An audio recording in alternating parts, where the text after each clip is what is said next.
Okay guys, this is the first question from Cat24, the first lot. You can pause the video and give it a try and resume for the solution. So x is a positive real number such that 4 log x to the base 10 plus 4 log x to the base 100 plus 8 log x to the base 1000 is 13. Then the greatest integer not exceeding x is. So what we have to observe here is 4 log x to the base 10, the first term here, I will simply write it as it is.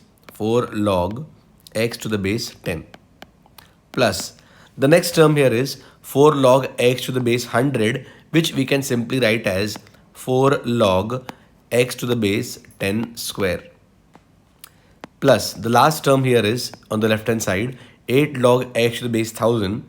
It can be written as 8 log x to the base 10 cube. The sum of these three has been given as 13. Now, the next step is, we have seen this in the properties of logs. When the base has a power, that power will come out in the denominator and divide, right? So in the next step, let's write 4 log x to the base 10 as it is, plus 4 log x to the base 10 square will be 4 by 2. The 2 will take it outside. 4 log x to the base 10 divided by 2. Plus, in the same way, we have a 3 in the power here. I will take it out in the denominator. It will be 8 by 3 log x to the base 10 is equal to 13. Now, from these three terms, I can simply take a log x to the base 10 common. Log x to the base 10 is taken common. Now, 4 remains in the first term. 4 by 2, 2 remains in the second term. Plus 8 by 3 remains in the last term. This entire thing is 13. Now we have to add these. We get 6 plus 8 by 3. 3 6 are 18 plus 8 is 26. So the left hand side is now log of x to the base 10 into 26 by 3 should be equal to 13. So 13 ones are and 13 twos are cancelled. We can take 3 and 2 on the right hand side. Ultimately, I will get log of x to the base 10 will be equal to 3 by 2. The last step is we'll convert this logs equation into indices. If log of x to the base 10 is 3 by 2, we can say x is 10 raised to 3 by 2. And this 10 raised to 3 by 2 is nothing but 10 raised to 1 into 10 raised to 1 by 2. Right? Now, 10 raised to 1 would be 10 as it is. Root 10 would be roughly 3.1 something, 3.1 something. So 3.1 something into 10 would be 31 point something, right? So the greatest integer not exceeding x would be only 31, simply 31. That's the answer to our question, 31. All right, so this is the next question from Cat24, the first lot. Please pause the video and try it out once, and you can resume the video for the solution.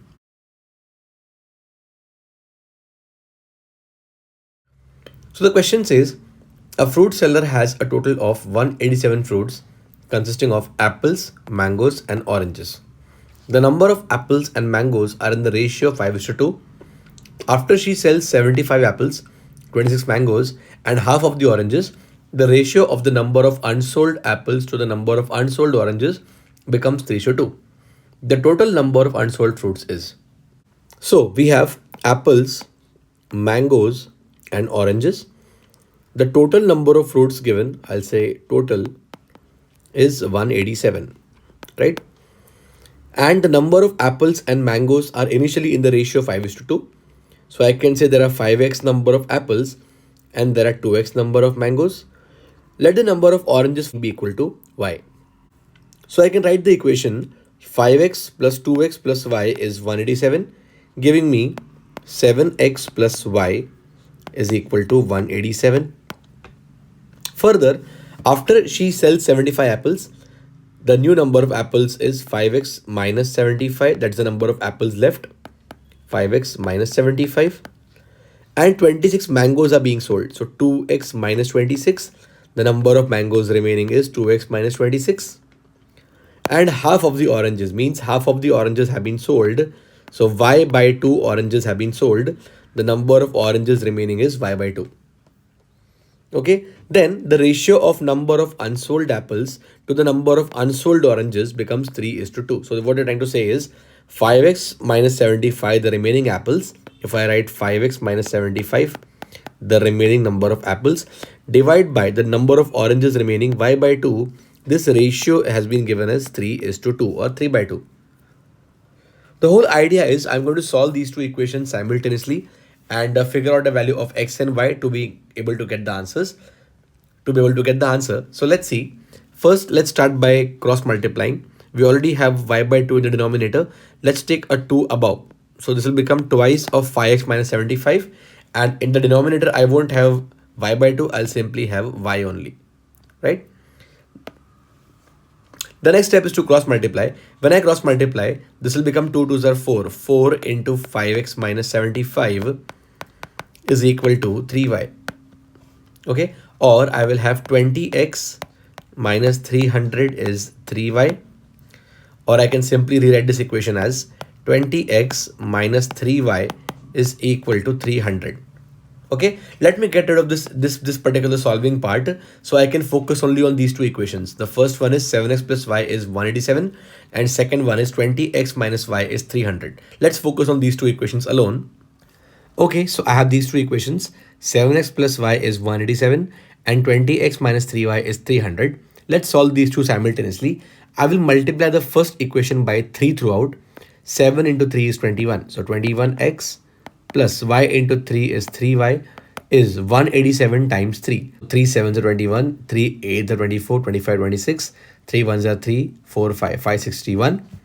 And the next step is I'll simply add these two equations. When I add these two equations, I'm going to get 20x plus 21x, 41x minus 3y and plus 3y will get cancelled out is equal to 300 plus 561, that is 861. Very naturally, you can observe x is 41 2s are 82 and 41 1s are 41. So x is 21. If x is 21, you can substitute x in any of these two equations, either this or this. I prefer the first one because it's slightly simpler.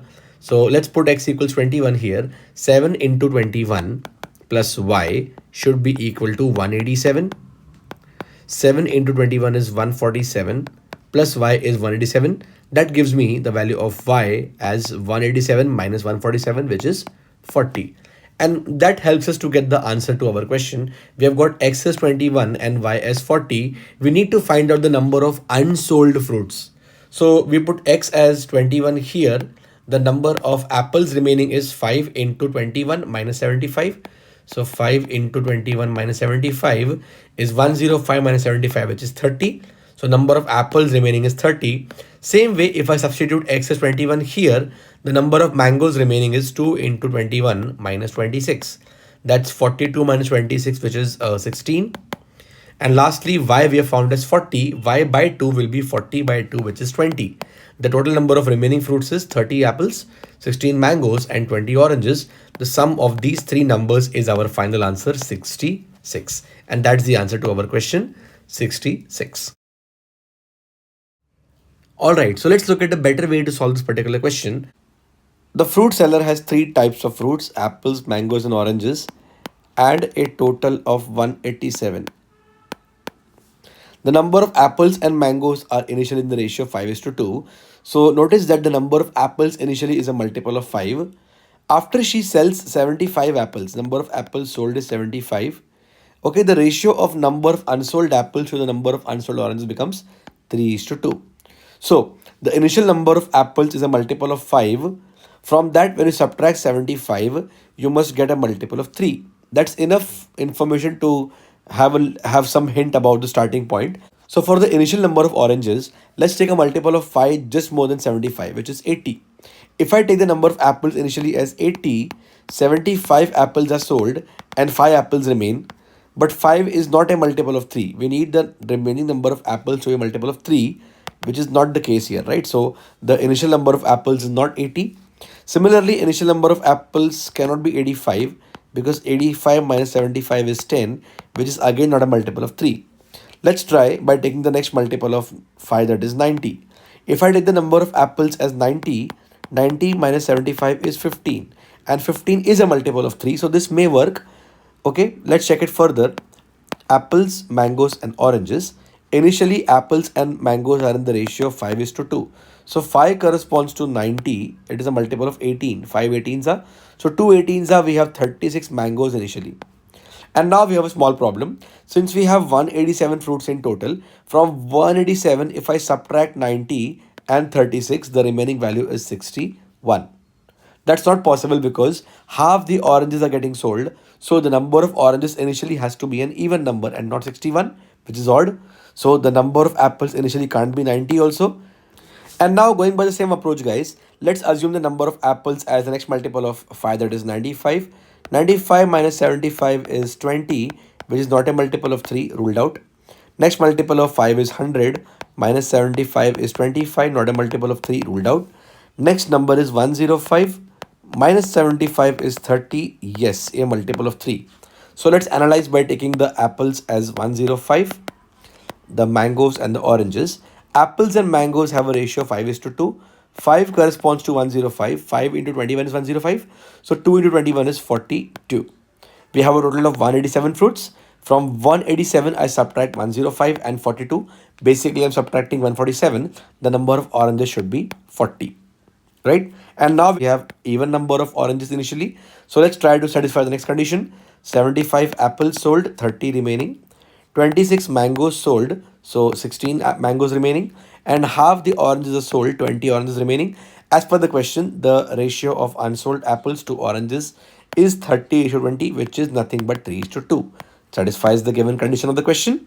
So the total number of unsold fruits is 30 apples, 16 mangoes, and 20 oranges. The value is 66. This is also another way, a slightly better way out in this case, guys. Now, I'm not very sure how this particular method will work if you have bigger numbers. But yes, for a smaller number like 187, we could pretty much look at this hack of 5's multiple minus 75 giving you 3 ka multiple. The only possibility we'll end up with is 105. Also, while solving this question, you can eliminate this headache of writing down all the values. You can mentally look at 5, 10, 20, and 25 not being multiples of 3 and eliminate the possibilities. So you'll directly get 105 and thereby the answer 66. Alright guys, this is our next question from CAT 2024, the first lot. You can just pause the video and give it a try and then resume the video for the solution.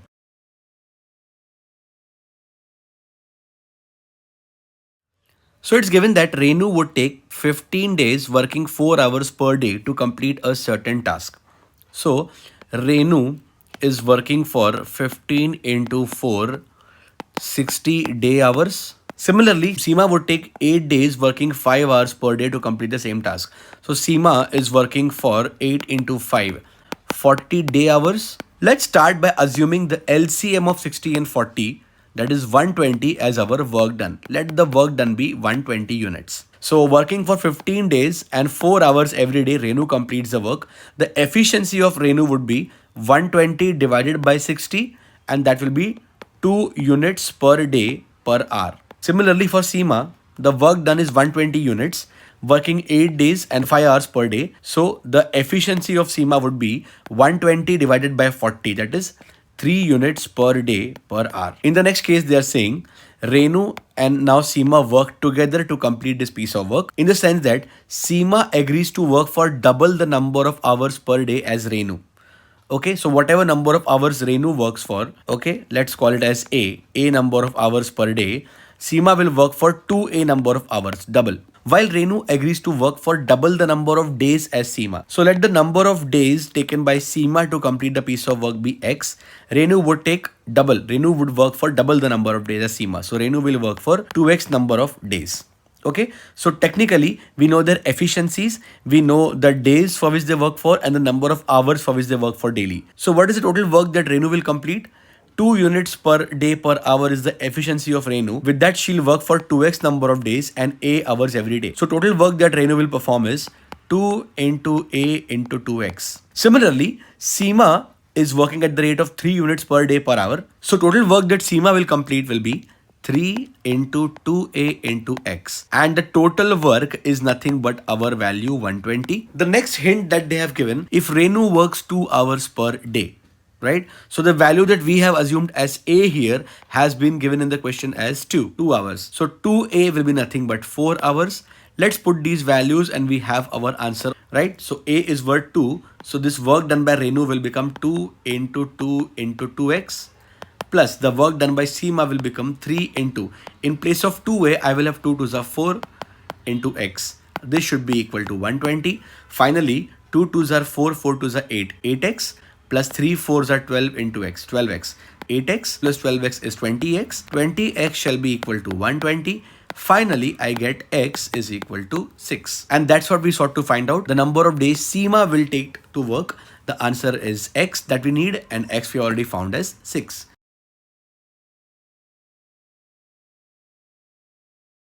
Alright guys, this is our next question from Cat24, the first slot. You can just pause the video and give it a try and resume for the solution.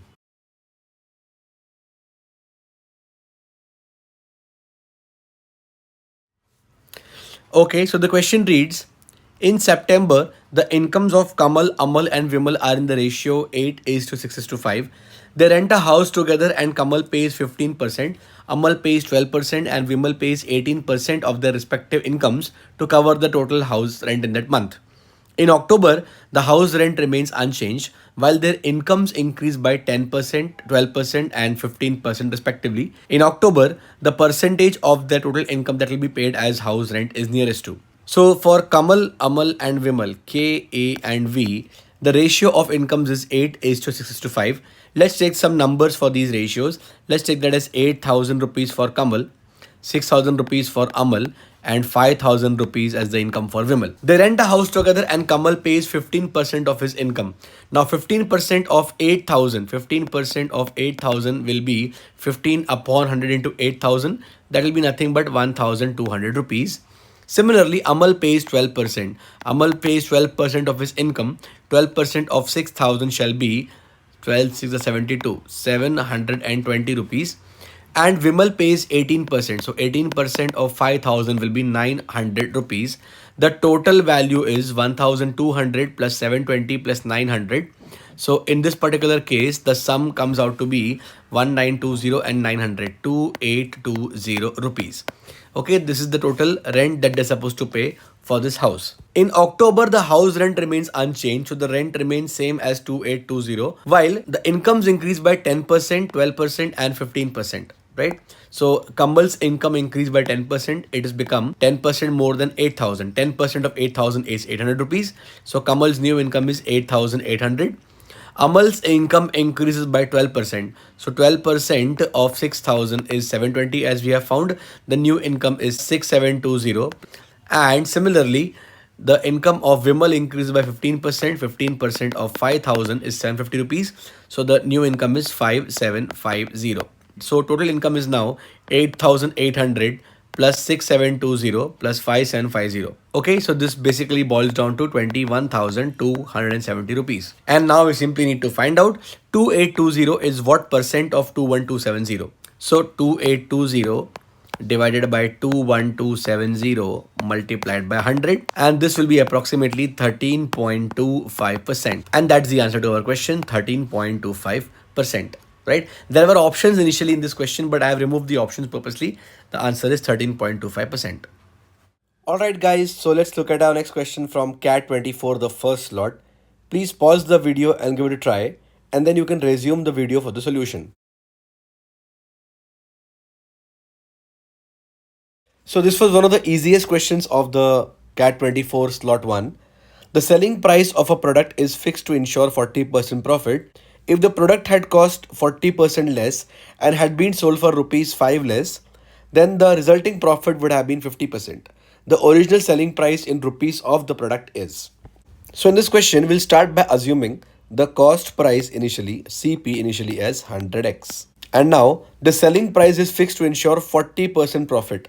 There is 40% profit on 100x. So the profit is 40% of 100x, that is 40x. That is why our selling price will be 100x plus 40x, 140x, right? Further, if the product had cost 40% less and had been sold for rupees 5 less, okay, then the resultant profit would have been 50%. So let the cost price be 40% less. 40% of 100 is again 40.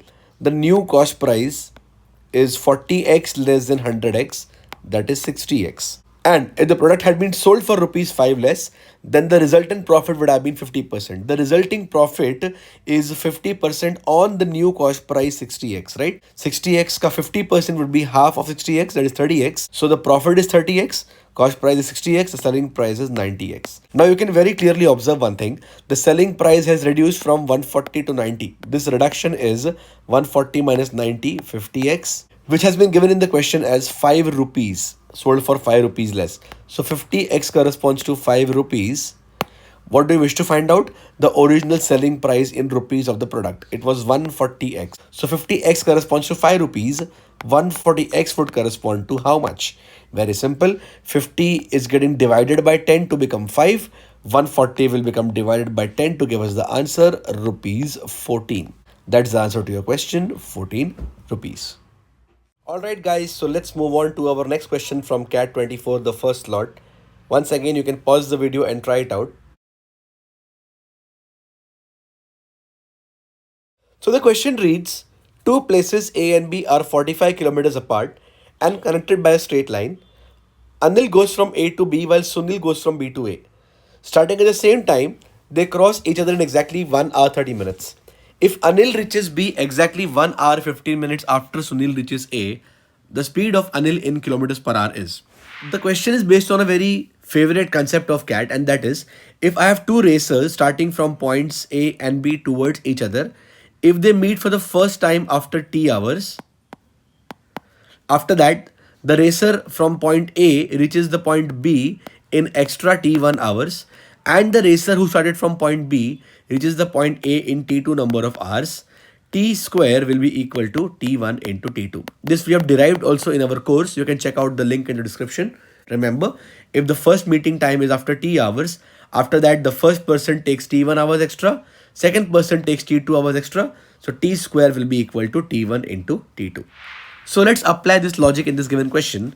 Anil goes from point A to B. So Anil is going from A to B and Sunil is going from B to A. Starting at same time, they cross each other in exactly 1 hour 30 minutes. So T has been given as 1 hour and 30 minutes, that is 1.5 hours or 1.5 hours. Right? If Anil reaches B exactly 1 hour 15 minutes after Sunil reaches A. So now let's suppose that Sunil takes T hours to reach A after meeting at this point. Anil will take 1 hour and 15 minutes extra. 1 hour and 15 minutes will be 1 hour and 15 minutes is 1/4 of an hour. It will be 5 by 4th of an hour. So Anil takes an extra 5 by 4 hours to reach point B. So time taken by Anil to reach point B is T plus 5 by 4. What do we know? T square, that is 1.5 square, is equal to T1, here is T we have assumed, into T2, here is T plus 5 by 4 that we have got. Right? From here, you can calculate the value of T. Now, many people waste time making quadratic equation. I'll tell you a quick observation here which can make our life easy. Guys, 1.5 is nothing but 3 by 2. So 3 by 2 square is nothing but 9 by 4. I can factorize 9 by 4 as 1 into 1 plus 5 by 4. That directly gives us T as 1 hour. Bingo. Right? So we've got T as 1 hour. That means the total time for which Anil has traveled would be first 1.5 hours to meet Sunil here. That is 1.5 plus the extra 1 plus 5 by 4 or 9 by 4 hours afterwards.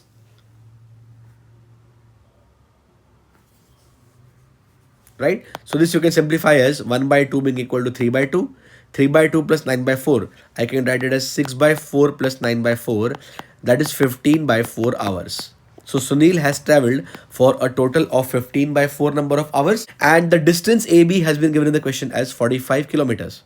So the speed of Sunil will be the distance 45, this distance 45 divided by the time 15 by 4. 15 by 4, 15 ones are and 3s are, 3 4s are 12 kilometers per hour. And that is your third option in this case, 12 kilometers per hour. Very simple question if you know this concept. Alright guys, this is one very beautiful question from Cat24, the first lot. One of my personal favorite questions because a lot of concepts are involved here. So let's see. In the xy plane, the area in square units of the region defined by the inequalities y greater than equal to x plus 4 and minus 4 less than equal to x square plus y square plus 4x minus y less than equal to 0 is. So we'll start by looking at this inequality. Let's start by observing this. This is minus 4 less than or equal to x square plus y square plus 4 into x minus y is 4x and 4 into minus y. This should be less than or equal to 0. Now, if you notice carefully, I have x square and 4x. If I write them together, it will simply become x square plus 4x. And I also have y square minus 4y. If I combine them together, y square minus 4y. Now, if you notice carefully, these two are already of the form a square plus 2ab and a square minus 2ab, right? For both of these terms, I simply need to introduce a b square term, right? So I need a 4 and a 4, 8 throughout. So let's add 8 throughout in this inequality. We have seen this in the inequalities chapter. Whenever the same value is added throughout, the inequality will not change its sign. Minus 4 plus 8 will be 4 only.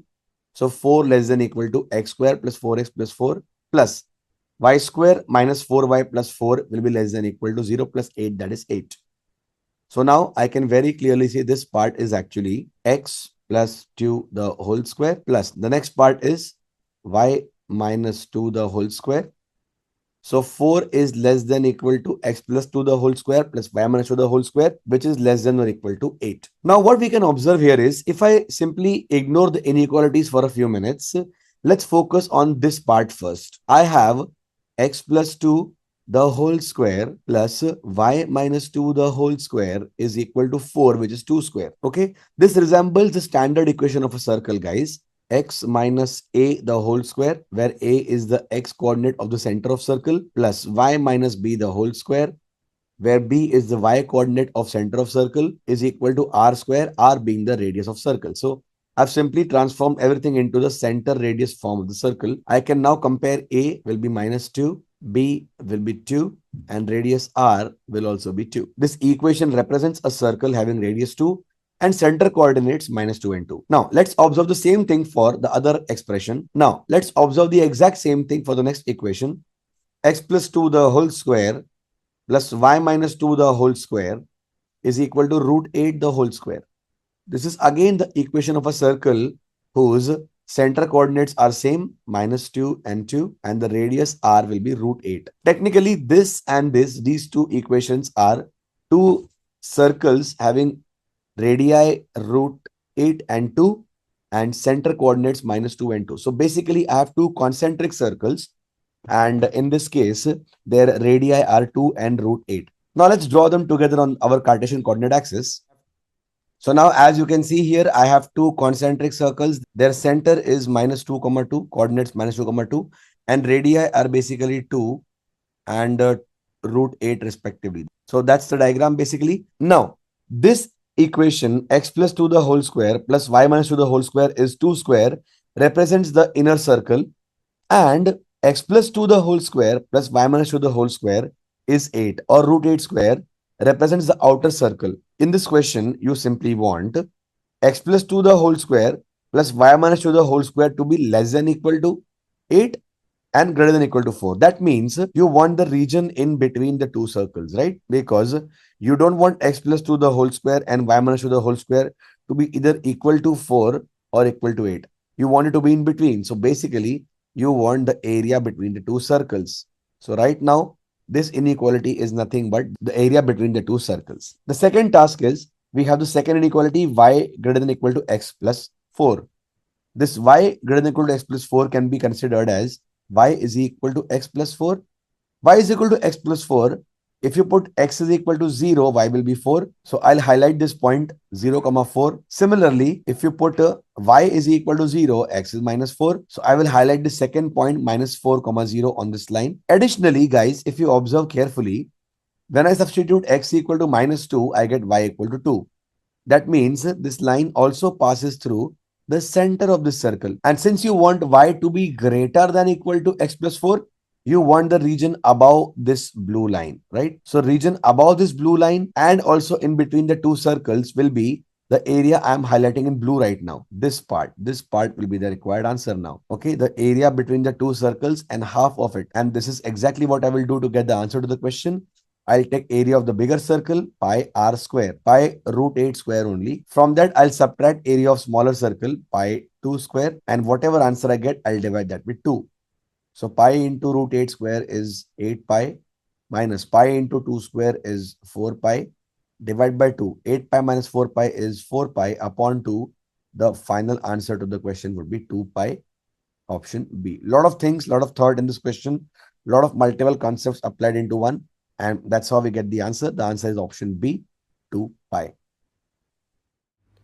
Alright guys, let's look at the next question from CAT24, the first lot. I would want you all to pause the video and try solving it, and then you can resume for the solution.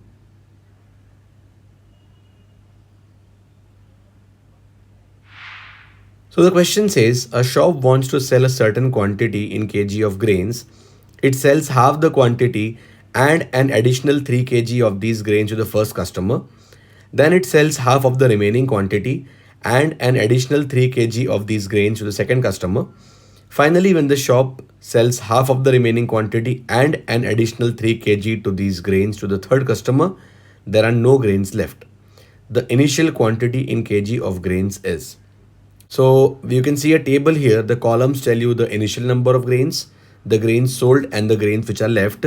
And the rows are the customers, first customer, second customer and third customer. Let us suppose that initially there were X number of or X kgs of grains.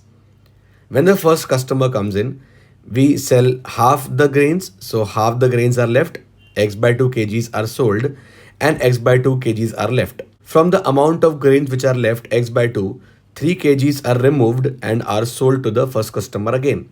So after the first customer has left, the number of grains which are left is X by 2 minus 3. This X by 2 minus 3 becomes the initial number of grains for the second customer. And now the exact same thing happens.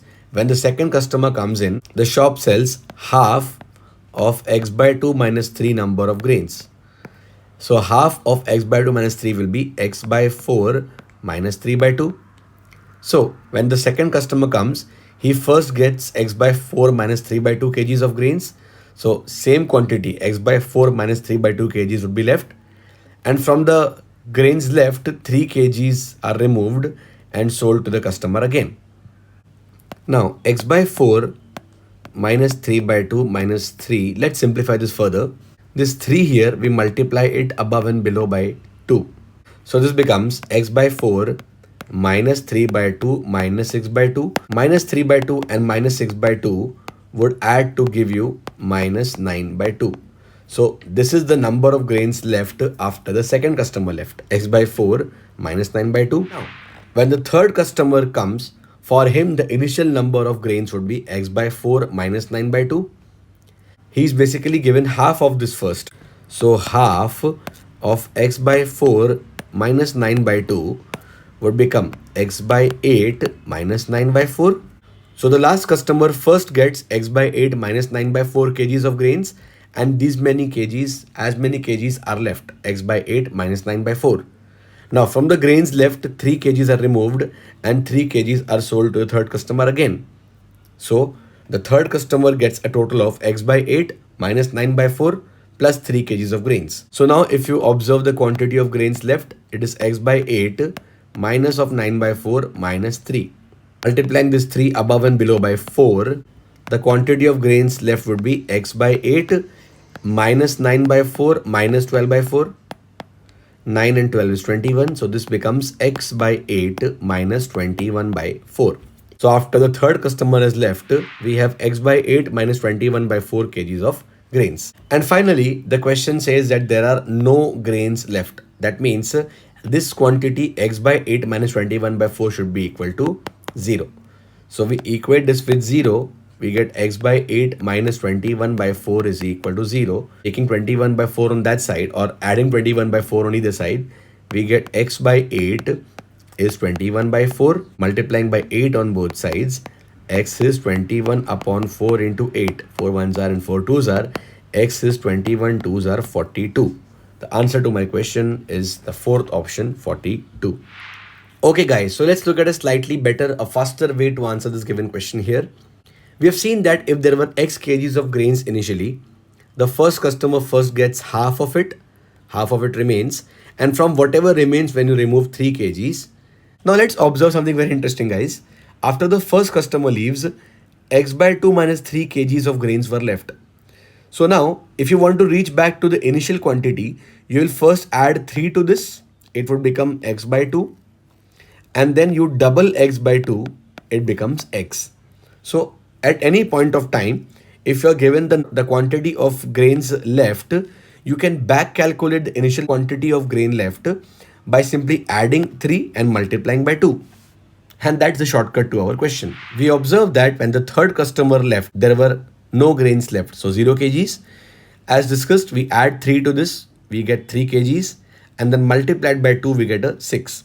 So when the third customer came, there were 6 kgs of grains. You can also cross check this guys. 6 kgs of grains, half of that will be 3 and 3 extra will be 0. So that's how the third customer is served. Now, moving further, when the third customer came, there were 6 kgs of grains. So after the second customer left, there were 6 kgs left. Now again repeating the process, 6 plus 3 would give me 9, and the double of 9 would be 18. So before the second customer came in, there were 18 kgs of grains. You can verify the fact again by taking half of 18, which is 9, and 3 extra would leave 6. And lastly, when the first customer left, there would be 18 kgs of grains. We add 3 kgs to get 21. Double of that would be our answer, 42. Very short and sweet method of answering the question, and that's how we do it. The answer is option 4, 42. Alright guys, let's look at the next question from Cat24, the first lot. Please pause the video and try this once, and you can resume for the solution. So we have a plus b root n. It is the positive square root of 29 minus 12 root 5, where a and b are integers and n is a natural number. Then the maximum possible value of a plus b plus n is. Beautiful question and a very tricky one because many people have made mistakes here. So let's see how we solve this. Now, this concept of finding out the square root of a surd, we have already discussed, and you can check out the video link in the description, or maybe the card flashing here on the right corner. So we observe that this surd is basically the expansion of a square plus b square minus 2ab. So we visualize splitting this term in the same format, a square plus b square minus 2ab. So we'll start by splitting 12 root 5. 12 root 5 can be split as 2 into 6 root 5. And from this, I need to predict the terms a and b. If I take a and b as 6 and root 5 respectively, a square will be 6 square and b square will be root 5 square. 6 square is 36 and root 5 square is 5. 36 and 5 would be 41. But I don't want a 41 here. I want a 29. That means this is not the correct way of splitting 2ab. The next possibility could be 2ab. 2, 6 into root 5 could be split as 2 into 2 into 3 into root 5. So you can take a 2 as a and 3 root 5 as b. So 2 square plus 3 root 5 the whole square will give me 4, and 3 square is a 9, 9 5 is a 45. 45 plus 4 would be 49, but I want a 29 here. So once again, this is not the correct way of splitting. So that leaves only one possibility. This is basically 2 into 3 into 2 root 5. So 3 square would give you a 9 plus 2 root 5 the whole square is basically 4 into 5, 20, and indeed 9 plus 20 is 29. So we have understood that this entire expression 29 minus 12 root 5 is 3 square plus 2 root 5 square, 2 into 3 into 2 root 5. So this is the expansion of a minus b the whole square, right? So now there are two ways of writing this. This could be either 3 minus 2 root 5 the whole square, or this could be 2 root 5 minus 3 the whole square. So square roots can be 3 minus 2 root 5 or 2 root 5 minus 3. But the question says a plus b root n is the positive square root. So I need to focus on the positive square root, which is naturally 2 root 5 minus 3. 3 minus 2 root 5 would be negative. So it is not the positive square root for sure. Matlab, I need to focus on this term 2 root 5 minus 3. The next step is we compare 2 root 5 minus 3 with a plus b root n. A slight rearrangement of the terms will give me minus 3 plus 2 root 5 will be a plus b root n. Now if you compare a plus b root n with minus 3 plus 2 root 5, you'll see that a should be equal to minus 3, b should be equal to 2 and n should be equal to 5. So a is minus 3, b would be 2 and n would be 5. And we want the max value of a plus b plus n. So we'll add all these three. When you add all these three right now, you will get the sum 4. But then you have to be slightly more careful since we have minus 3 plus 2 root 5 here.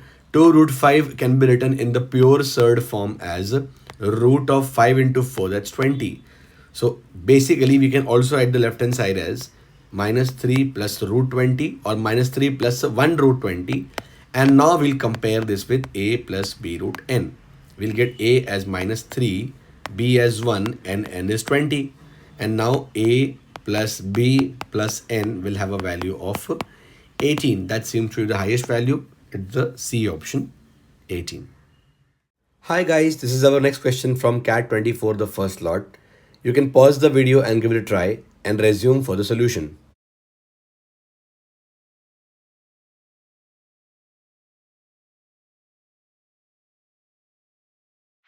Alright, so we have already discussed a similar question before. I think a couple of the questions similar to this particular type. You can check out the link in the description for the same, or you can check out the card which is flashing on the screen right now towards the right corner, somewhere over here. The concept we are going to need is called algebraic tautology.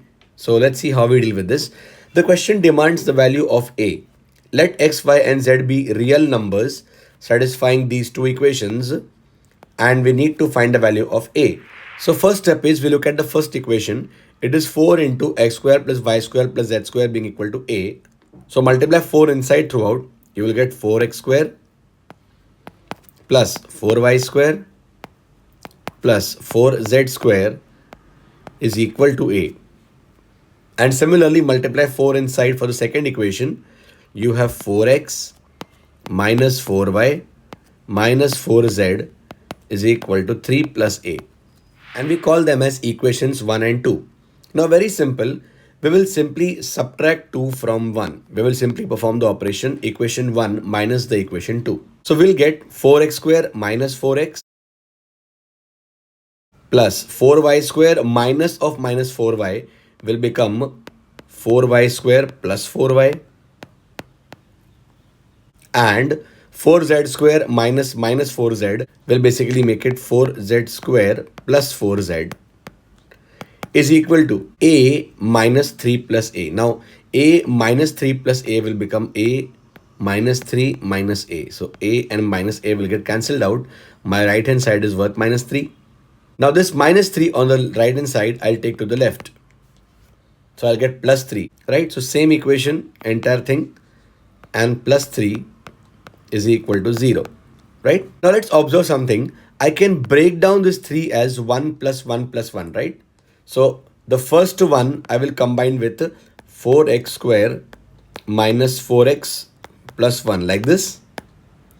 Similarly, the next one I will combine it with 4y square plus 4y plus 1. And the last remaining one I will combine that with 4z square plus 4z plus 1 is equal to 0. And now if you guys notice carefully, this is of the form a square minus 2ab plus b square. Basically it is 2x the whole square minus 2 into 2x plus 1. So the first term is actually 2x minus 1 the whole square plus the second term 4y square plus 4y plus 1. This is again of the form 2y the whole square plus 2 into 2y into 1 plus 1 square. That's the expansion of 2y plus 1 the whole square plus same thing we can do for the last term. 4z square plus 4z plus 1 is 2z plus 1 the whole square is equal to 0. So now this is of the form a square plus b square plus c square is equal to 0. Now guys, we have been given x, y and z are real numbers. Naturally, 2x minus 1 and 2y plus 1 and 2z plus 1 are also real numbers. So we are squaring and adding three real numbers, and the right hand side is 0. Three perfect squares, if you add them and the sum is 0, we always know that perfect squares are always greater than or equal to 0. So to get the sum 0, there is only one way out. A square, b square and c square would be independently 0. And that happens only when a, b and c are all independently 0. So 2x minus 1 would be 0, 2y plus 1 would be 0, and 2z plus 1 is also 0. This gives me x is equal to 1 by 2, y is equal to minus 1 by 2, and z is also equal to minus 1 by 2. And this brings me to the last step of the solution. The values of x, y and z, you can substitute that in any of the equations. I would prefer the second one. It's a linear equation.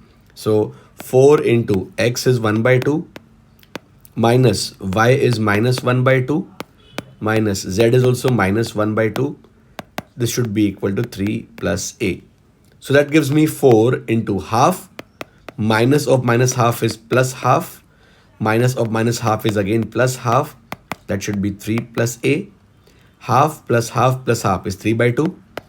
4 into 3 by 2 is actually 3 plus a. 2 ones are and 2 twos are. It gives me 2 3s are 6. If a plus 3 is 6, naturally a would be equal to 3. The answer to my question is the first option, 3. Beautiful question and a very typical way of solving this algebraic tautology. Alright guys, this is your next question from Cat24, the first lot. I would want you all to pause the video and try it once, and then you can resume for the solution.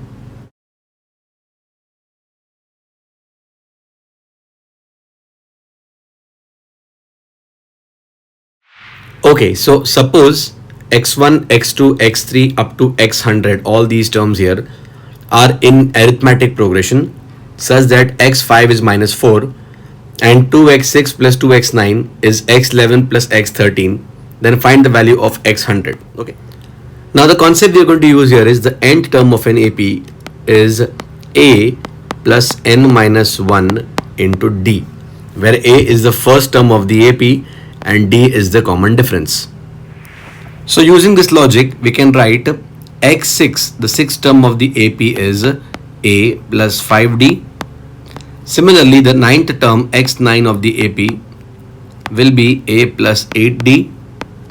The 11th term x11 would be a plus 10d. And the 13th term x13 will be a plus 12 into d. And these values of x6, x9, x11, x13 we will substitute in this particular equation. We will write twice of x6. x6 is a plus 5d plus twice of x9. x9 is a plus 8d is equal to x11, that is a plus 10d, plus x13, that will be a plus 12d. And now the left hand side will have 2 into a plus 2 into a, that is 4a, plus 2 5s are 10d and 2 8s are 16d. 10 plus 16 is 26d. This will be equal to a plus a, 2a, plus 10d plus 12d is 22d. Now taking all the terms on the left hand side, 4a minus 2a will be 2a, plus 26d minus 22d is 4d. 2a plus 4d is 0. And guys, we have also been given the fifth term of the AP is minus 4, and x5 will also be equal to a plus 4d, and this has been given as minus 4. Now when I subtract these two equations, 2a minus a will give me a, 4d minus 4d will become 0, is equal to 0 minus minus 4, that is 4. I'll get the value of a as 4. And now this value of a I can substitute in any of these two equations. Let's take the second one. You will get 4 plus 4d is equal to minus 4. Subtracting 4 from both sides, 4d is equal to minus 8. Dividing by 4 on both sides, I get d is equal to minus 2. And that's all we need to answer the question. The question now demands x100 or the 100 term of the AP. X100 would simply be equal to A plus 100 minus 1, 99 into D. So 4 plus 99 into minus 2 will be equal to 4 plus minus of 198. 4 plus minus 198 would be equal to minus 194, and this is the answer to my question, the B option, minus 194. Alright guys, this is our next question from Cat24, the first lot. You can pause the video and try it out and resume for the solution.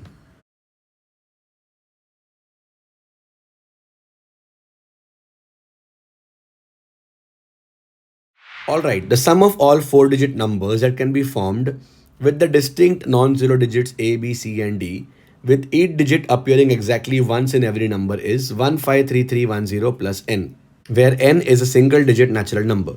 Then the value of A plus B plus C plus D plus n is. Okay, now for this particular question, there's a small concept we're supposed to know.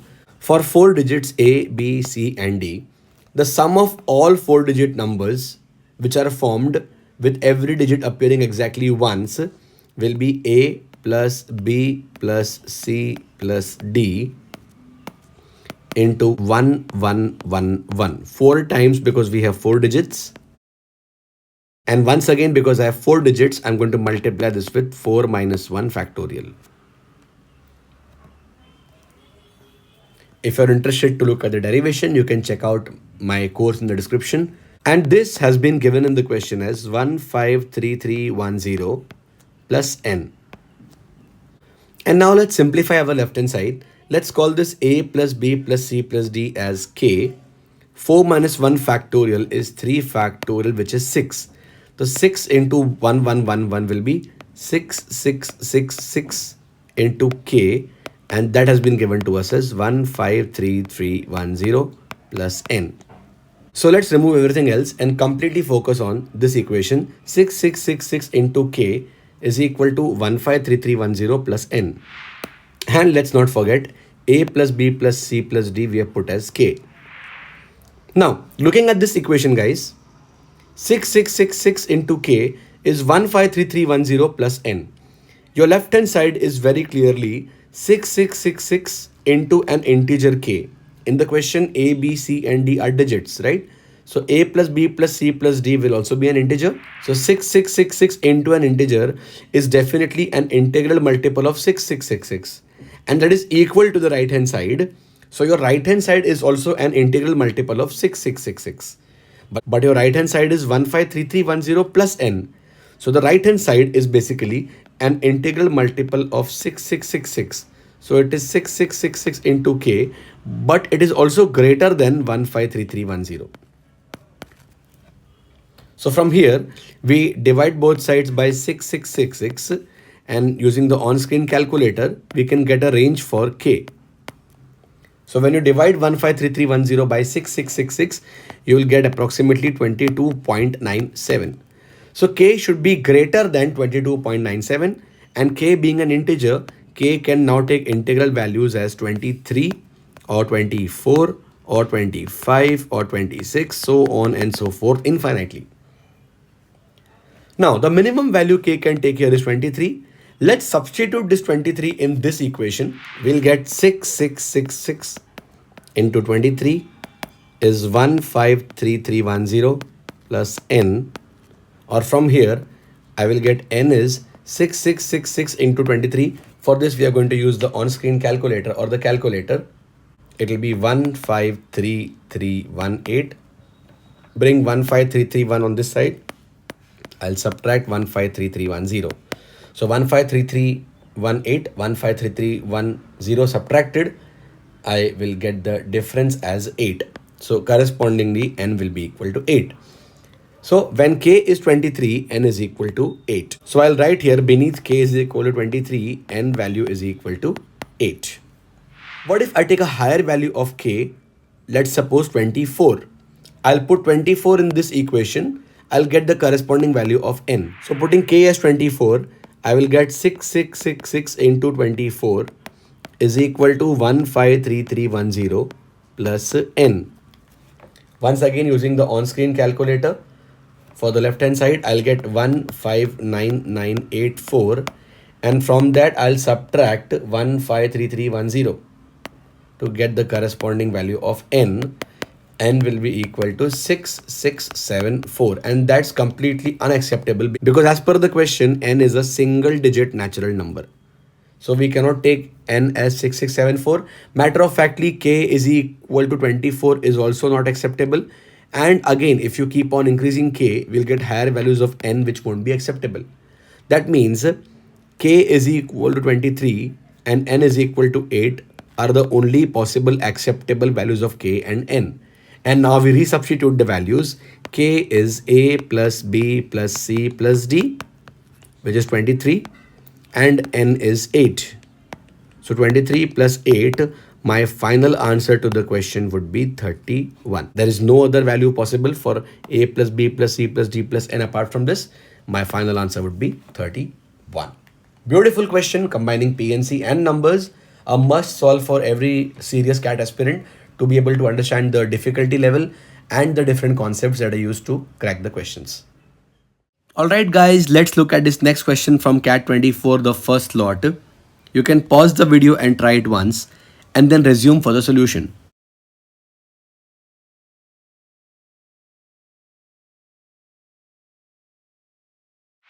So CAT 24 surprisingly has seen the return of remainder based questions, and every slot had one question from remainder's theorem and they were all super easy. So let's see this one. There are multiple ways of answering this question. First way could be you want the remainder of 10 raised to 100 divided by 7. So we start by dividing 10 with 7. If we divide 10 with 7, 7 ones are 7, the remainder would be 3. So now we can simply change this question to what is the remainder of 3 raised to 100 divided by 7. Remember, we have studied this concept in our course, guys, and that is whatever we are doing with the numbers, the same thing will happen with the remainders. So if 10 gets divided by 7, giving you the remainder 3, 10 raised to 100 will be replaced by the remainder 3 raised to 100. Okay. Further, we have to find out a power of 3, which is, so we start with 3 raised to 1. Is 3 raised to 1 more or 1 less than a corresponding multiple of 7? Absolutely not. So we check 3 square. 3 square is 9. Is 9 1 more or 1 less than a corresponding multiple of 7? The answer is no. What about the next power of 3? 3 raised to 3. 3 power 3 is 27. Is 27 1 less or 1 more than a multiple of 7? The answer is yes, it is. So we select 3 raised to 3 and we try to get 3 raised to 3 in this particular expression. We start by writing this as 3 raised to 99 plus 1. We are writing 100 as 99 plus 1, and this part is technically 3 raised to 99 into 3 raised to 1 using our first law of indices. Now 3 power 99 can be further broken down to 3 power 3 into 33, and 3 power 1 will be again as it is. Now 3 power 3 into 33 is nothing but 3 power 3 the whole raised to 33. Once again, our law of indices, a raised to m into n is a raised to m the whole raised to n. So this part becomes 3 raised to 3 the whole power 33 into 3 raised to 1 is equal to 3 power 3 is 27, and 27 raised to 33 is multiplied by 3 raised to 1 further. And now if you observe carefully, this part will be divided by 7 and this part will be divided by 7. We'll find out the remainders and multiply them. So what is the remainder when 27 raised to 33 is divided by 7? We'll first find out the remainder when 27 is divided by 7. If you divide 27 by 7, there are two ways out. You can write 7 3s are 21, or here you can select 7 4s are 28. You get the negative remainder minus 1. So this entire part will now become minus 1 raised to 33, and 3 on dividing by 7 will give the remainder 3 only. So everything now boils down to minus 1 raised to 33 into 3. Well, minus 1 is raised to an odd power, so this part will simply be minus 1 only, and it's multiplied by 3, so it's nothing but minus 3.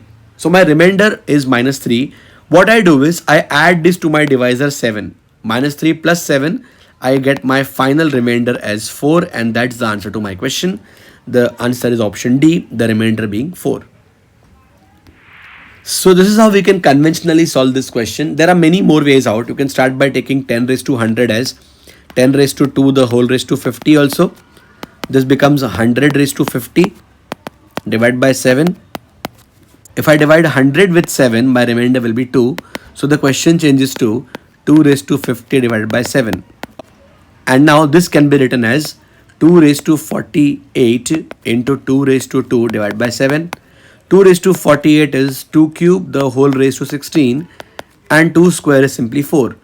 2 cube being 8, it becomes 8 raised to 16 into 4. Now 8 when divided by 7, the remainder will be 1. So this part, the first part is 1 power 16 into 4 as it is. 1 power 16 is 1 only, and 1 into 4 again gives the remainder as 4, the D option. And like this, we could keep on taking different powers of 10 to further simplify this and get the same remainder 4. Now let's look at a very quick shortcut for all these questions. And for that, we will need something called as the Euler's theorem. We have discussed this Euler's theorem in the course. You can check out the link in the description for the course. In that, we have completely discussed the Euler's theorem.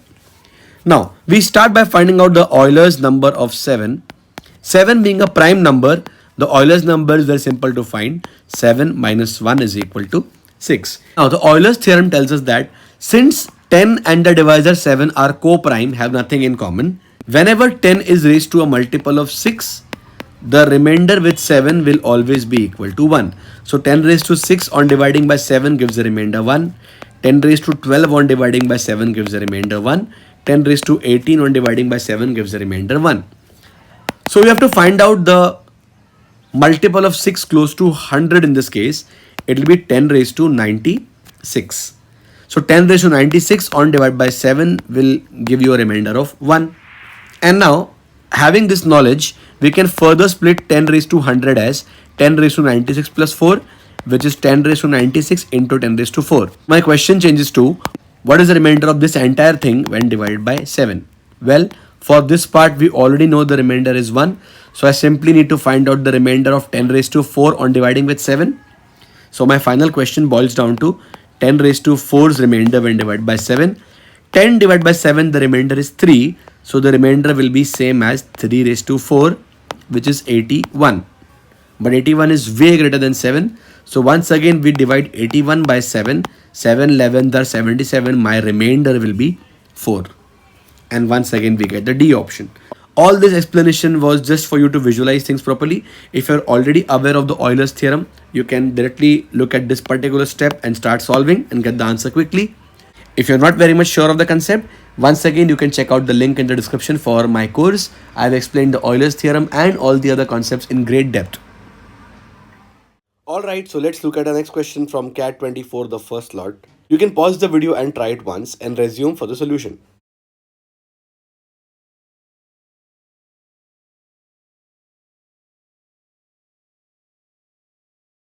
So the question says surface area of a closed rectangular box which is inscribed in a sphere is 846 square centimeters and sum of all the length of its edges is 144 centimeters.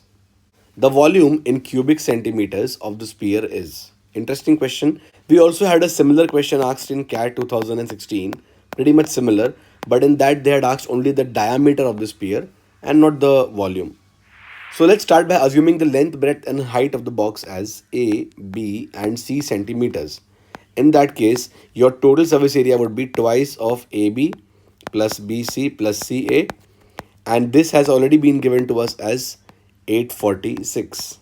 And sum of all the lengths is 144 centimeters. Sum of all the lengths means the length will occur 4 times, so will the breadth and so will the height, because any box or a cuboid has 4 lengths, 4 breadths and 4 heights. So 4 times A plus B plus C is basically 144, and this further gives me A plus B plus C is equal to 36. I've divided both sides by 4.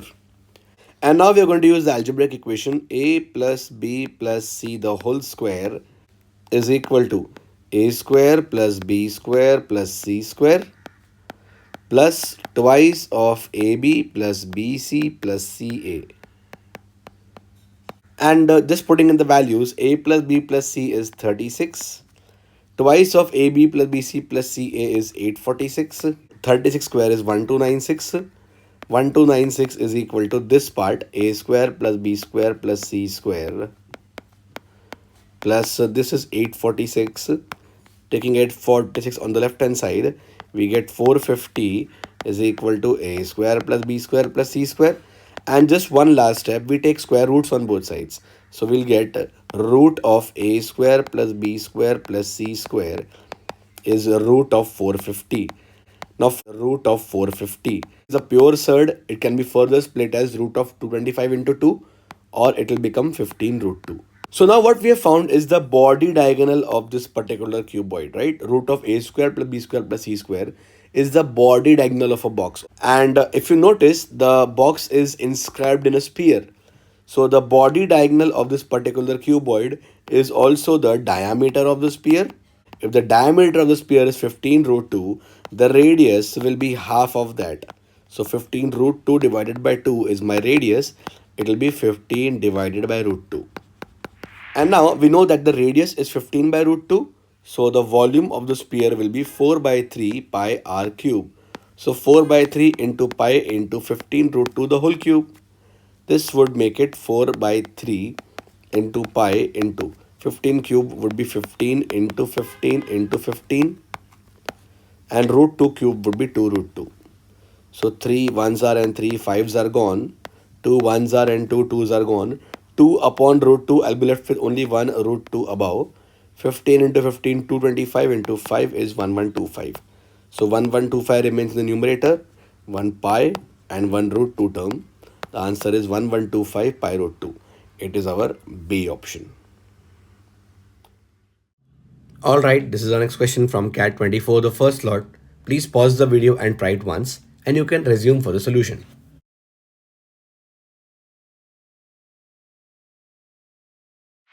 So the question says x square plus mx plus 9 is 0, x square plus nx plus 17 is 0, and x square plus m plus n into x plus 35 is 0. These three equations have a common negative root. Then the value of 2m plus 3n would be how much? So right now let's start with the first two equations. X square plus mx plus 9 is 0. And the second equation is x square plus nx plus 17 is 0. Now I can notice the third equation having m plus n into x. And looking at this particular term, I would get the hint that I'm supposed to add these two equations. The first two equations. When I add the two, I will get x square plus x square, 2x square plus mx plus nx is m plus n into x plus the last term would be 9 plus 17, 26 would be equal to 0. And now we subtract the third equation x square plus m plus n into x plus 35 from the equation 2x square plus m plus n into x plus 26. So m plus n into x and m plus n into x would get cancelled out. 2x square minus x square will be x square only. And 26 minus 35 would be minus 9. I would get x square minus 9 is 0. If x square minus 9 is 0, naturally x will be plus or minus 3.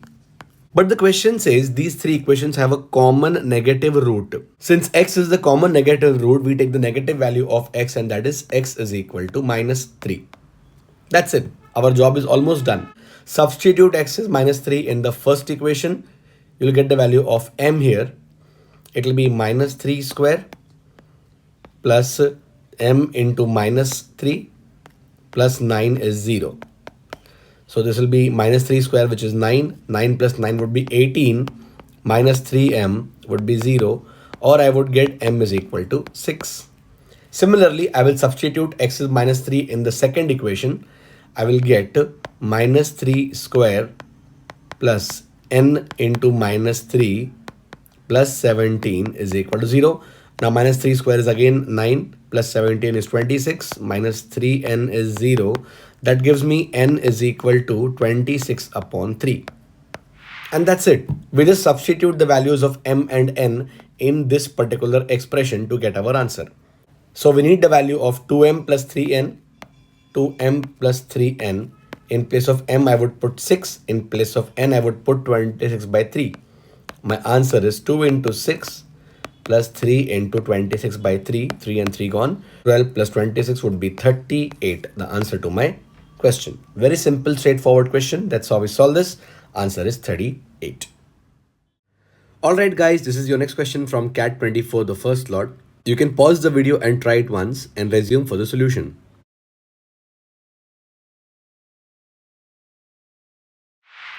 Okay, beautiful question. Consider two sets. The first set is A containing 2, 3, 5, 7, 11, 13, and second set B containing 1, 8 and 27. Let f be a function from A to B such that for every element small b in the set B, there is at least one element small a in the set A such that f of A is equal to B. Then the total number of such functions f is. Now, the point we have to understand here is if you want a function f from A to B such that f of A is equal to B, and for every element in B there is at least one element in A. That means we basically want onto functions from A to B. In onto functions, the range of the function is same as the codomain. Right? In this case, the codomain is consisting of elements 1, 8 and 27. The range should also be 1, 8 and 27. As per the question, for every element small b in the set B, there is at least one element small a in the set A. Right? So the range should be equal to the codomain. Right? And that means we basically want onto functions. Okay. So let's represent these two sets diagrammatically first. Now, every element in set A has to correspond to some element in set B, exactly one element in set B, right? It can't correspond to more than one element. In that case, it won't be a function in the first place. So every element in set A will have three choices to correspond in set B, right? So the element 2 has three choices. You can write 2, 1 or 2, 8 or 2, 27, right? Same for the element 3 in set A. 3 could correspond to either 1 or 8 or 27, right? So you could write 3 comma 1, 3 corresponding to 1, or 3 corresponding to 8, or 3 corresponding to 27, any of these, right? So element 3 also has three options. Same for the element 5. 5 will also have three options. 5, 1, 5, 8, 5, 27. Same for the element 7 will have three options. 7, 1, 7, 8, 7, 27. And same for the other two also. So guys, every element in set A has three options, and for every element that you choose, the other elements will have three choices also. So total number of ways of creating functions from A to B will be 3 into 3 into 3 into 3 into 3 into 3. This becomes 3 raised to the power 6, and that is 729. So firstly, how many functions are possible from A to B? The number is 729. So I have made note of this towards the right hand side. Now the next part is we want onto functions. That means no number should be left out in the codomain. You cannot leave any one of them. You cannot leave 1 or 8 or 27.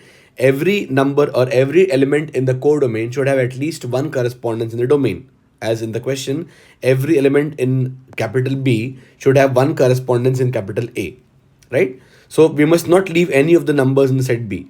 So now let's eliminate all the possibilities where we are leaving one or more elements in set B. So now let's eliminate all the possibilities where we are excluding one or more elements in B. Let's suppose I exclude the number 1 from B. So let's consider all the elements in set A are corresponding to either 8 or 27.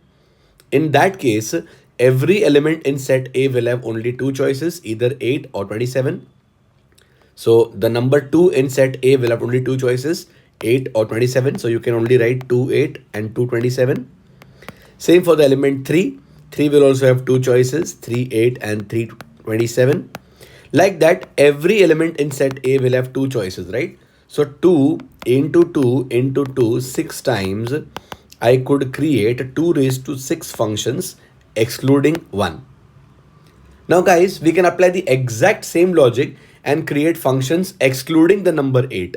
So there will also be 2 raised to 6 in number. And similarly, we can create functions excluding the number 27. In that case, we will have 2 raised to 6 functions again. So you can either skip 1 or skip 8 or skip 27. The total number of functions that we have to exclude will be 2 raised to 6 plus 2 raised to 6 plus 2 raised to 6. That is 64 plus 64 plus 64, 192.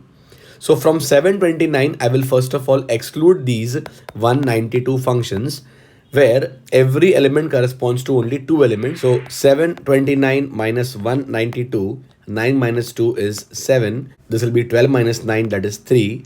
And you will have 6 minus 1, and that is 5. So we have got 537. Now many people hurriedly mark the second option as the answer, but that's the deadly pitfall that we have here. Guys, we took the first possibility that we are excluding 1. If we exclude 1, the number 2 in the set A could correspond to 8 or 27. Same for the number 3, same for the number 5, same for every other element in A, right? Now in this we will have a special case where every element in A corresponds to only the number 8, or every element in set A would correspond to only 27, right? Okay, these two functions are basically many one functions. Similarly, if we exclude the number 8 in the codomain, we will have exactly two many one functions where every element in A corresponds to only the number 1 in set B, or it corresponds to the number 27 in set B. So once again, we have exactly two such functions. Okay, all the terms corresponding to the number 1 or all the terms corresponding to 27. And similarly, if we exclude 27, we have exactly two many one functions where all the elements in set A correspond to either only 1 or they correspond to either only 8. Right? So two functions exactly where all the terms correspond to either 1 or all the terms correspond to exactly one element, that is 8. And now you will notice that in the 192 sets that we have removed, we have counted these sets exactly twice. All the elements corresponding to the number 1, okay, and all the elements corresponding to number 1 again. We have counted for both the cases when we excluded 8 and 27.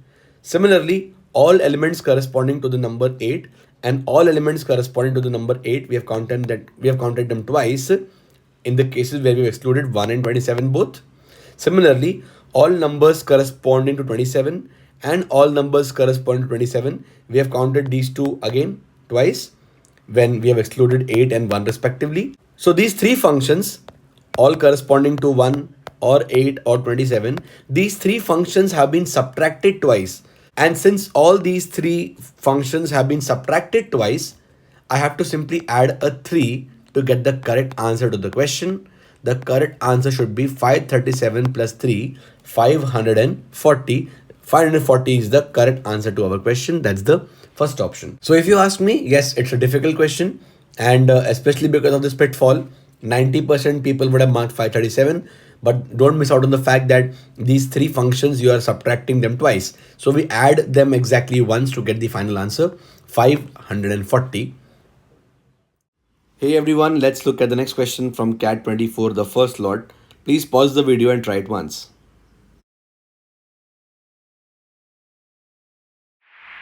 So the situation is as shown in the diagram here.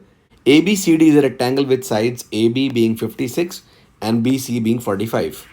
E is the midpoint of side CD. So this is the point E, the midpoint of side CD. Then the length in centimeter of the radius of in circle of triangle ADE is. The radius of in circle is basically the in radius. So the question demands the in radius for the triangle ADE. This triangle ADE, for this triangle, I need to find out the in radius. Alright, very simple question. There are multiple ways of approaching this though. The first few steps remain common. Rectangle ABCD has been given. If AB is 56, naturally CD is also worth 56 because opposite sides of a rectangle are equal. Same way, if BC is 45, AD would also be 45. Now, as per the question, E is the midpoint of side CD. E being the midpoint of CD, CE and ED will both be half of 56. So we will get CE and ED both as 28. And now, ABCD being a rectangle, the angle ADE will be 90 degrees. So triangle ADE is a right triangle. For the right triangle, we can apply the Pythagoras theorem. So AE square will be equal to DE square plus AD square. DE we have just now found as 28. So DE square is 28 square. And AD we know from the question is 45. So AD square is 45 square, 28 square is 784, and 45 square is 2025. Their sum would be 2809. So AE square is 2809. AE will be square root of 2809, which is 53.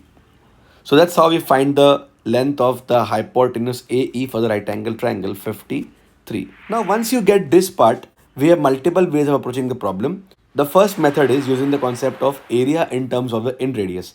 For any right angle triangle, the area is always half into product of perpendicular sides, which is same as the in radius small r into the semi-perimeter. For this right angle triangle, the semi-perimeter would be 53 plus 28 plus 45 upon 2. And if you calculate, it becomes 53 and 73. 126, the half is 63. So semi-perimeter here will be 63. I'll just substitute the value of S here as 63, and I can write now the in radius here is half into 28 into 45 divided by 63. You bring 63 on the left hand side below. So 2 and 14 gets cancelled out. 7 2s are and 7 9 the 63, and 9 5s is 45. So R will be 2 into 5, which is 10. The in radius required in this question is worth 10 centimeters. The answer to our question. Now, other than that, I want you to remember this quick shortcut. For any right angle triangle, the in radius is simply sum of the perpendicular sides minus the hypotenuse divided by 2. That's it. Perpendicular sides for this right angle triangle ADE, they are 28 and 45, and the hypotenuse is 53. So the answer required is 28 plus 45 minus 53 divided by 2. So this would come out to be 28 and 45. 73 minus 50 is 20 upon 2. Our answer yet again is 10. So I strongly recommend knowing this shortcut. For any right angle triangle, the in radius is sum of the perpendicular sides minus the hypotenuse divided by 2. Only and only for a right angle triangle, as in this case. Hi guys, so this is your next question from CAT 24, the first slot. Please pause and try this question. So the question says a glass is filled with milk. Two-thirds of its content is poured out and replaced with water. If this process of pouring out two-thirds of the content and replacing with water is repeated 3 more times, then the final ratio of milk to water in the glass is. Now, this is a very simple concept that we have studied in our course also, guys. It's called dilution or the wine left formula. You can check out the link in the description, or you can check out the card flashing on the screen on the top right corner as of now. Now, as we have studied this in the dilution concept, if two-thirds of the content is poured out and replaced with water, one-third of the content will remain after every transaction, right? So after every such process, after every such dilution, the content of milk is going to become one-third. Now, this process of pouring out two-thirds and replacing with water is repeated 3 more times. That means the content of milk will now become one-third of the total content again one-third, and again one-third.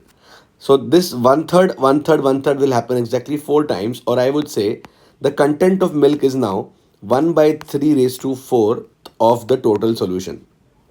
1 by 3 raised to 4 is actually 1 by 3 raised to 4, which is 1 by 81. So now the milk content is 1 by 81th of the entire mixture.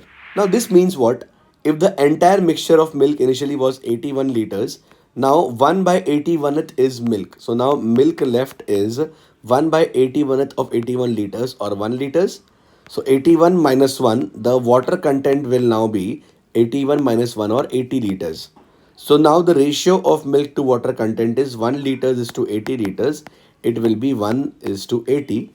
And thereby, very clearly, the answer to our question is option B, 1 is to 80. Right? Very simple question. This is not one of the easiest. I think this is the easiest question in this entire slot. And that's how we solve it. Very simple. The answer is option B, 1 is to 80. All right, this is the next question from CAT 24, the first lot. Please pause the video and try it once and you can resume for the solution.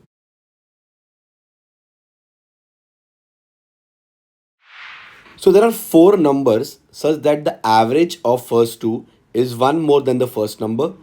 Average of first three is 2 more than the average of first two numbers.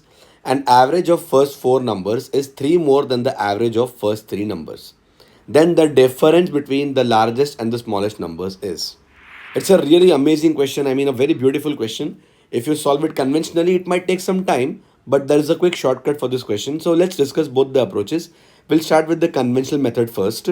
Let's take the numbers as A1, A2, A3, and A4.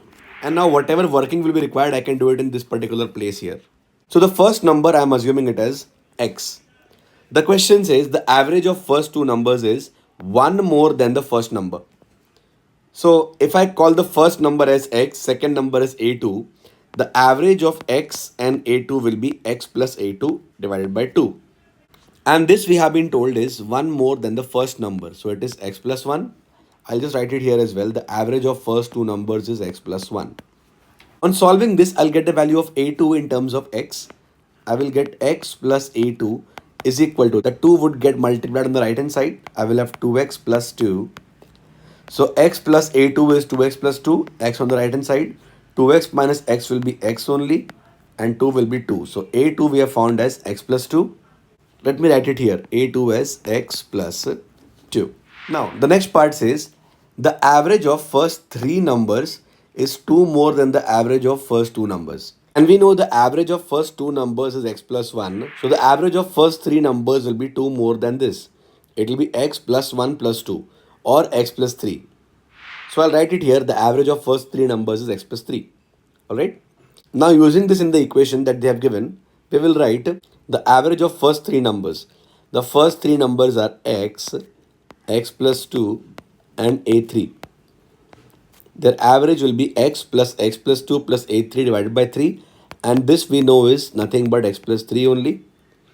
So we have X plus X. 2X plus 2 plus A3 is equal to 3 into X plus 3 is 3X plus 3 3s are 9.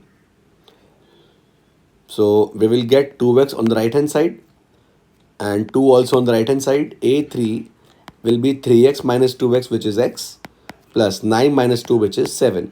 So you got A3 as X plus 7. The last part says average of first four numbers is 3 more than the average of first three numbers. For the first three numbers, we know the average is X plus 3. Add 3 to this, you should get the average of first four numbers. It will be X plus 6. So the average of first four numbers is X plus 6.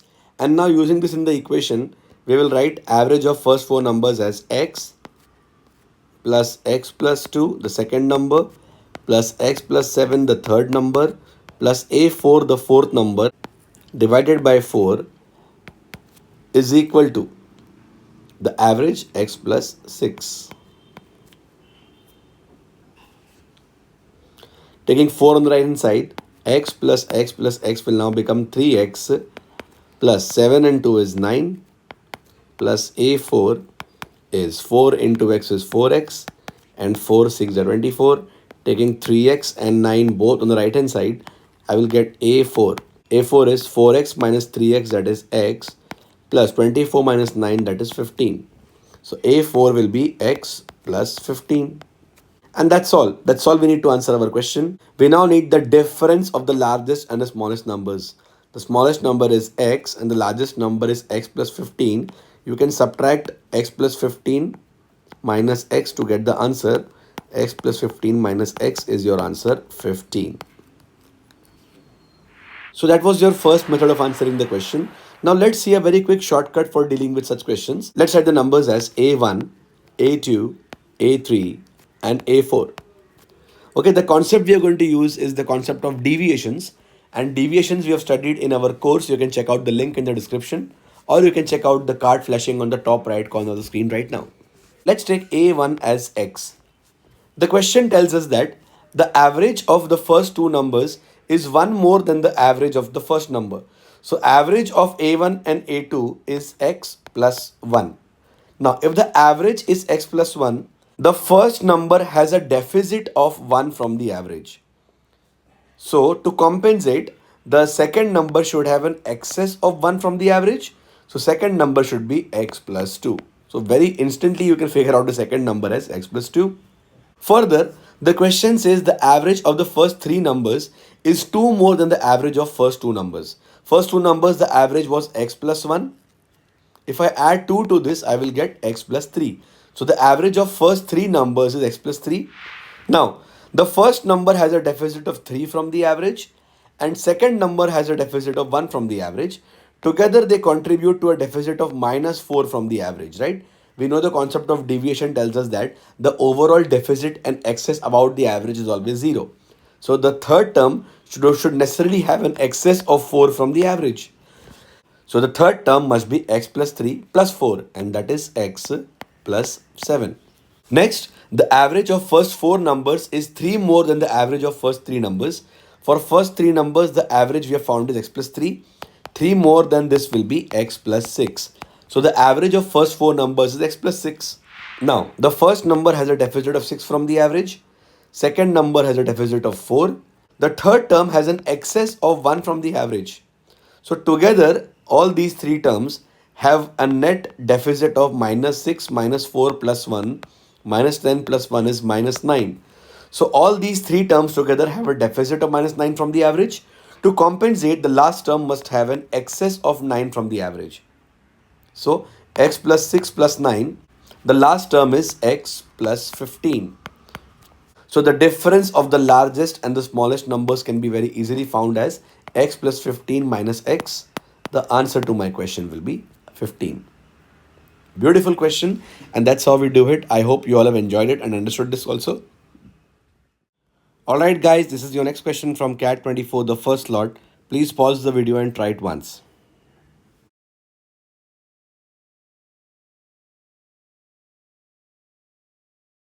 For any natural number n, let an be the largest integer not exceeding root n. Then the value of a1 plus a2 plus a3 plus a4 up to a50 is. Beautiful question. It's a typical example of how they put up one question in the garb of some other concept, but it actually turns out to be something else.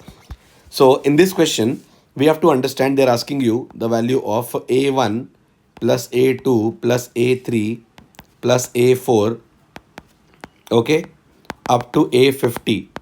A50 is like a48, a49 and a50. So what they mean to say is an is actually the largest integer not exceeding root n. So a1 is actually the largest integer not exceeding root 1 and this will be 1. So root 1 will be 1 only. Largest integer not exceeding 1 is 1 only. Okay. Plus, in the same way, a2 would be the largest integer not exceeding root 2. Now root 2 has a value 1.414. So the largest integer not exceeding root 2 will be 1 only. Same way, root 3. A3 will be root 3 and root 3 is 1.73. So the largest integer not exceeding root 3 will be 1. Similarly, a4 will be the largest integer not exceeding root 4. Now we know root 4 is actually 2. Similarly, a5 will be root 5. The largest integer not exceeding root 5 will be again 2. a6 will be the largest integer not exceeding root 6. It will again be 2. a7 will again be the largest integer not exceeding root 7. It will be again 2. a8 will be the largest integer not exceeding root 8. It will be again 2. Now a9 interestingly will be the largest integer not exceeding root 9. Now root 9 is 3. So the largest integer not exceeding root 9 will be 3. Similarly, a10 will be again 3, the largest integer not exceeding root 10. And this continues, right? Now we'll notice something very interesting, guys. 1 and 1 and 1 is actually 1 into 3 plus 2, 2, 2, 2, 2 is 5 times. It is 2 into 5. Okay, plus 3, 3, 3, 3, 3, 3, 3 will basically start from root 9 up to root 15. There are going to be 7 terms, right? So 3 into 7 and this will go on. So now we can start to see a pattern. The number 1 will come 3 times. The number 2 will come 5 times. The number 3 will come 7 times. So we can see a pattern in here. Every nth number, 1, 2, 3 or n will come for 2n plus 1 number of times, right? You can check it out. If you put n as 1, you get 1 into 2 into 1 plus 1, that's 1 into 3. If I put n equals to 2, I will get 2 into 2 to the 4 plus 1, 5. If I put n equals to 3, I will get 3 into 2, 3 the 6 plus 1, which is 7, right? So the next number will be 4 into 2 4s are 8 plus 1, 9 plus 5 into 2 into 5 plus 1, that will be 10 plus 1, 11 plus 6 into 2 6 are 12 plus 1, 13. Now we stop here and notice that A48 will be the largest integer not exceeding root 48. So it will be 6 point something. So A48 is the last term which will have the value 6. Beyond that, A49 is the largest integer not exceeding root 49. And root 49 is basically 7 only. So A49 is 7 only. Plus A50 will be 7 point something, root of 50. So again, the largest integer not exceeding root 50 will be 7 only. So as my answer, I'm supposed to add all these terms. So 1 into 3, I'm going to get 3, plus 2 5s are 10, plus 3 7s are 21, plus 4 9s are 36, plus 5 11s are 55, plus 6 13s are 78, and 7 plus 7 is 14. I add all these numbers to get my answer. 13 and 21 is 34, and 36 70, and 55 125. 125 and 78 will be 203, and 14 will be 217 or 217. That's the final correct answer to my question, 217. Now, what if the same question was up to A1000? This is your homework question. Please let me know your answer in the comments, and you can request the solution in the comments as well.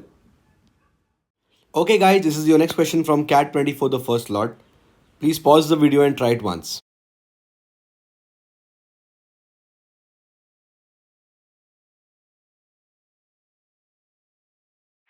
The sum of all real values of k, for which 1 upon 8 raised to k into 1 upon 32768 raised to 1 by 3 is equal to 1 by 8 into 1 upon 32768 raised to 1 by k is. Okay, interesting question. Let's see how we solve this. So the things you're supposed to understand are 8 is nothing but 2 raised to 3, and this 32768, if you factorize it, it is a power of 2 only. So this is 2 raised to 15. Okay, you can arrive at this by starting with some familiar powers of 2. I generally ask students to memorize up till 2 raised to 12, which is 4096. And 4096 multiplied by 8 would give you this number. So technically 2 raised to 12 into 2 raised to 3 is the given number, 32768. So having understood this, the first term can be written as 1 upon 2 raised to 3, the whole raised to k, into the next term will be 1 upon 2 raised to 15, the whole raised to 1 by 3, is equal to the next term is 1 upon 8, which is 1 by 2 raised to 3, into the next term is again 1 by 2 raised to 15 raised to 1 by k. Now we are going to use a very significant law of indices.